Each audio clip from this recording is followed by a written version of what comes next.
سوال نمبر 3، غزوہ تبوک کے موقع پر منافقین نے کیا کردار ادا کیا؟ جواب، غزوہ تبوک کے سفر کی تیاری زور و شور سے جاری تھی۔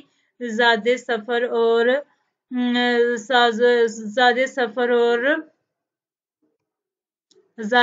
اور سواریوں کا بندوبست کیا جا رہا تھا، لیکن منافقین کا ٹولہ طرح طرح کی سازشوں میں مصروف تھا۔ منافقین کے لیڈر جد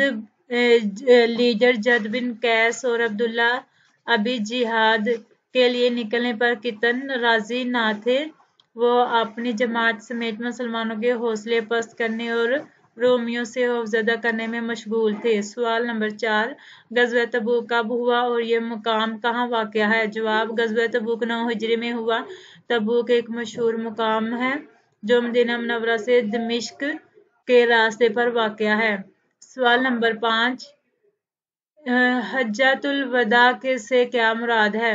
جواب، رسول اللہ خاتم النبیین صلی اللہ علیہ وآلہ وسلم نے اپنے وصال سے قبل جو حج ادا فرمایا اس کو حجۃ الوداع کہتے ہیں۔ سوال نمبر 6، تکمیل دین کے حوالے سے آیت مبارکہ کا ترجمہ لکھیں۔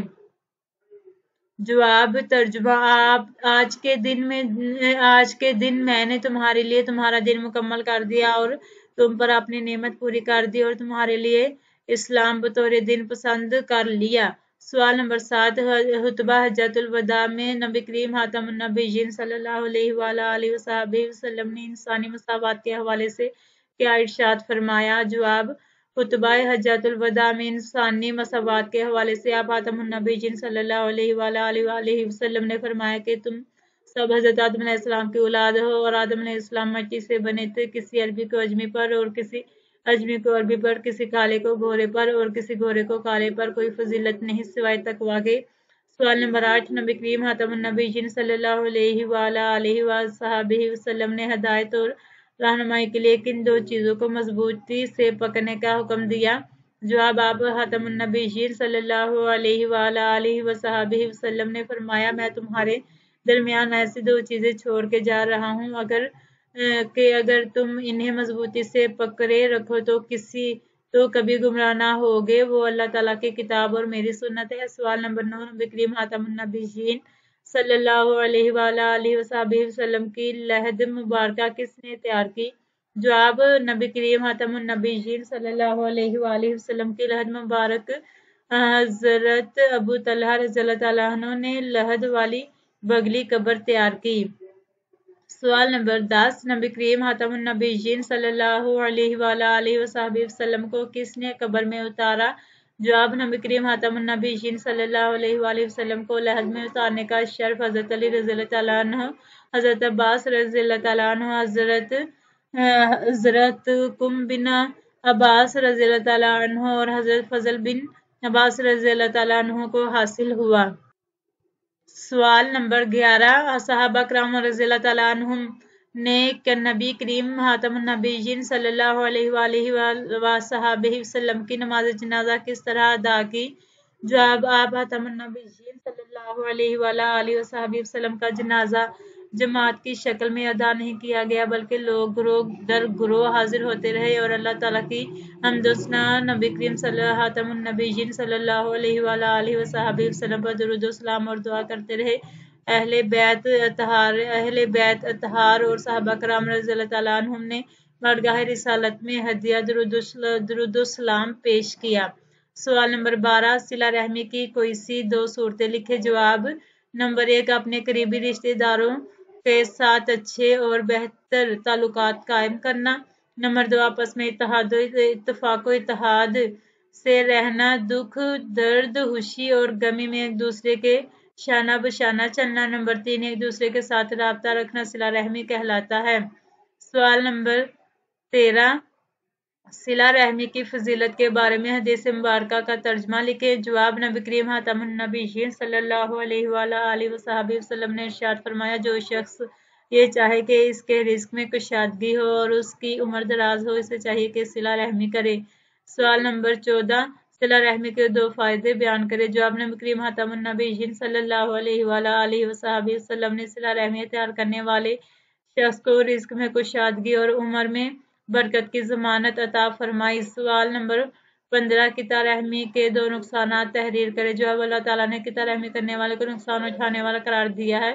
نمبر 2، قیامت کے دن صلہ رحمی کے متعلق پوچھا جائے گا۔ سوال نمبر 17، صلہ رحمی کسے کہتے ہیں؟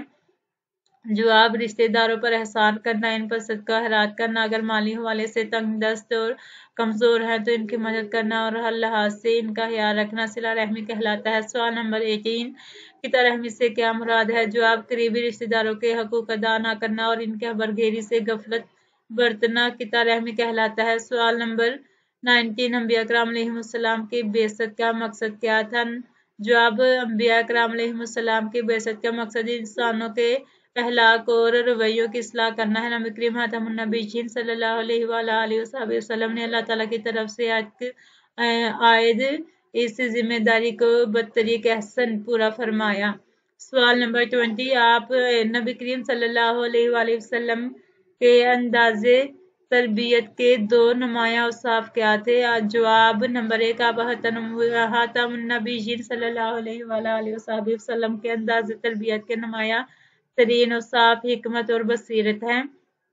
نمبر 2، آپ خاتم النبیین صلی اللہ علیہ وآلہ وسلم جب کسی کی تربیت فرما رہے ہوتے تو مخاطب کی ذہنی استعداد کو ملحوظ ہاتھی رکھتے، بے محل بات نہ فرماتے، موقع محل کا خصوصی لحاظ فرماتے۔ ان کے بے محل بات نہ فرماتے، موقع محل کا خصوصی لحاظ فرماتے۔ سوال نمبر 21، مسلسل روزے رکھنے والے صحابہ کرام رضی اللہ عنہم سے نبی کریم خاتم النبیین صلی اللہ علیہ وآلہ وسلم نے کیا ارشاد فرمایا؟ جواب: ایک مرتبہ لوگوں نے آپ خاتم النبیین صلی اللہ علیہ وآلہ وسلم کو مسلسل روزے رکھتے ہوئے دیکھا تو صحابہ کرام رضی اللہ عنہم نے بھی مسلسل روزے رکھنے شروع کر دیے۔ جس کی وجہ سے ان کو کمزوری لاحق ہو گئی، چہروں کے رنگ پیلے پڑ گئے، تو آپ خاتم النبیین صلی اللہ علیہ وآلہ وسلم نے ایک جگہ پر جہاں کافی لوگ جمع تھے ان کو خطاب کر کے فرمایا کہ لوگوں کو کیا ہو گیا ہے کہ کسی کو دیکھ کر وہ طرز عمل اختیار کر لیتے ہیں، حالانکہ ایک بندہ دوسرے سے مختلف بھی ہو سکتا ہے۔ سوال نمبر 22، نبی کریم خاتم النبیین صلی اللہ علیہ وآلہ وسلم کے انداز تربیت میں کن کے لیے رہنما اصول ہیں؟ جواب: نبی کریم خاتم النبیین صلی اللہ علیہ وآلہ وسلم کے انداز تربیت میں والدین، اساتذہ کرام اور علماء کرام کے لیے رہنما اصول موجود ہیں، جن کو مشعل راہ بنا کر وہ نئی نسل کی بہترین تربیت کر سکتے ہیں اور ان کے معاشرے کا ایک کامیاب فرد بنا سکتے ہیں۔ باب نمبر 4، اخلاق و آداب۔ سوال نمبر 1، اخلاص کا مفہوم بیان کریں۔ جواب: اخلاص کا مفہوم معنی و مفہوم یہ ہے کہ خالص بنانا، صاف کرنا۔ اخلاص سے مراد ہر عمل اللہ تعالیٰ کی رضا کے لیے ہونا ہے۔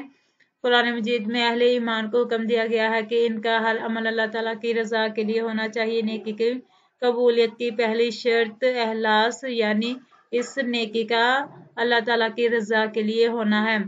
سوال نمبر 2، تقویٰ کے مفہوم پر روشنی ڈالیں۔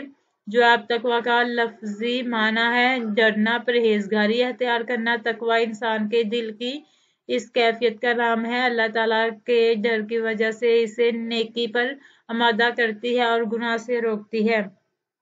سوال